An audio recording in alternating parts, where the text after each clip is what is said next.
मंडळी, कृष्णाकाठचे वातावरण हळूहळू तापू लागलं आहे आणि याचं मुख्य कारण म्हणजे आगामी काळात होणारी कृष्णा सहकारी साखर कारखान्याची निवडणूक. 2021 मध्ये तिरंगी झालेली निवडणूक यंदा मात्र अविनाश मोहिते यांच्या नेतृत्वाखालील संस्थापक पॅनेल आणि सुरेश भोसले यांच्या नेतृत्वाखालील सत्ताधारी जयवंतराव भोसले सहकार पॅनेल अशी दुरंगी होणार आहे. कृष्णा सहकारी साखर कारखान्याच्या निवडणुकीवर संपूर्ण राज्यातील लक्ष लागलं आहे. कृष्णेचे कार्यक्षेत्र हे सातारा आणि सांगली जिल्ह्यात पसरले आहे. त्यामुळे या जिल्ह्यातील प्रमुख नेते आता कोणाला साथ देणार याकडे संपूर्ण जिल्ह्याचं लक्ष लागलं आहे. नमस्कार, मी एपी आणि तुम्ही पाहताय मुद्द्याचं बोला. रेठरे बुद्रुक येथील यशवंतराव मोहिते कृष्णा सहकारी साखर कारखान्याच्या निवडणुकीच्या पार्श्वभूमीवर राजकीय घडामोडींना वेग आला आहे. विरोधी गटाकडून सत्ताधारी गटाविरोधात व त्याचबरोबर भाजप विरोधी मोठ बांधणीचे संकेत आता मिळू लागले आहेत. विद्यमान अध्यक्ष डॉक्टर सुरेश भोसले यांच्या नेतृत्वाखालील सत्ताधारी गटात भाजपची ताकद असल्याचं मानले जात असताना माजी अध्यक्ष अविनाश मोहिते यांनी पुन्हा एकदा शड्डू ठोकला आहे. त्यांच्या आव्हानाला शरद पवार यांच्या राष्ट्रवादी काँग्रेसचे बळ मिळणार अशी तालुक्यात चर्चा आहे. कृष्णा सहकारी साखर कारखान्याचे कार्यक्षेत्र हे कराड, वाळवा, कडेगाव, शिराळा आणि पलूस तालुक्यात पसरले आहे. कारखान्याच्या कार्यक्षेत्रातील विविध राजकीय गटांकडून पडद्यामागील हालचाली आता सुरू झाल्या आहेत.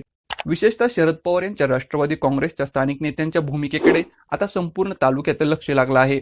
कराडमध्ये माजी मंत्री बाळासाहेब पाटील, वाळव्यात माजी मंत्री जयंत पाटील यांच्या भूमिकेबाबत उत्सुकता आहे व हे नेते कोणाला साथ देणार याकडे आता लक्ष लागून राहिलं आहे. तर काँग्रेसचे आमदार विश्वजित कदम यांच्या गटाची देखील भूमिका अद्याप स्पष्ट झालेली नाही. मागील निवडणुकीत विश्वजित कदम यांनी इंद्रजित मोहिते यांना साथ दिली होती.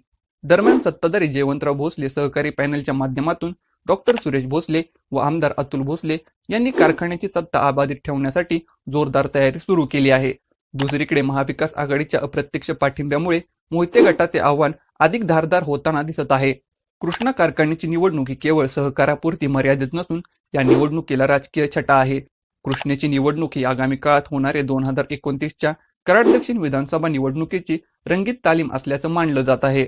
भाजपच्या प्रभावाला रोखण्यासाठी शरद पवार यांच्या राष्ट्रवादीकडून मोहिते गटाच्या माध्यमातून रणनीती आखली जात असल्याची चर्चा राजकीय वर्तुळात रंगू लागली आहे. त्यामुळे कारखान्याच्या निवडणुकीत गावकी व भावकीचे राजकारण, स्थानिक अंडरकरंट आणि विशेष म्हणजे ऐनवेळी होणाऱ्या राजकीय समीकरणांना आता महत्त्व प्राप्त झालं आहे. त्यामुळे कृष्णा सहकारी कारखान्याच्या निवडणुकीत सातारा व सांगली जिल्ह्यातील हे प्रमुख नेते कोणाला साथ देणार आणि यांच्या साथीचा फायदा कोणाला होणार याकडे संपूर्ण जिल्ह्यातील लक्ष लागलं आहे. या संपूर्ण विषयासंदर्भात तुमचं मत काय आहे ते आम्हाला कमेंट बॉक्समध्ये नक्की कळवा. आणि व्हिडिओ जर आवडला असेल तर अशा नवीन व्हिडिओ पाहण्यासाठी मुद्द्याचं बोला यूट्यूब चॅनलला सबस्क्राईब करा.